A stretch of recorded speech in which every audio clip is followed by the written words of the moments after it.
চাল কুমড়া দিয়ে গরুর মাংস রান্না করলাম।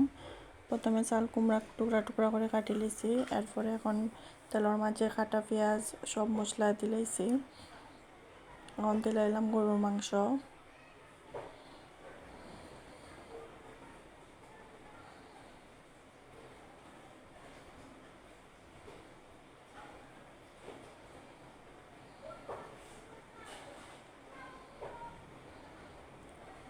মাংস মশলার লগে মিক্স হয়ে গেছে, এখন দিলাইলাম চাল কুমড়া।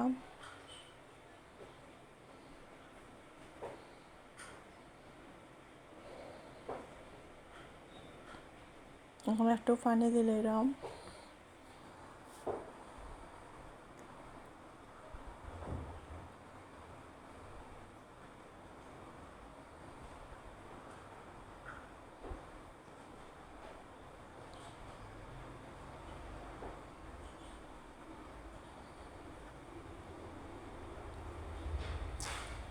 চাল কুমড়া দিয়ে গরুর মাংস রান্না হয়ে গেছে।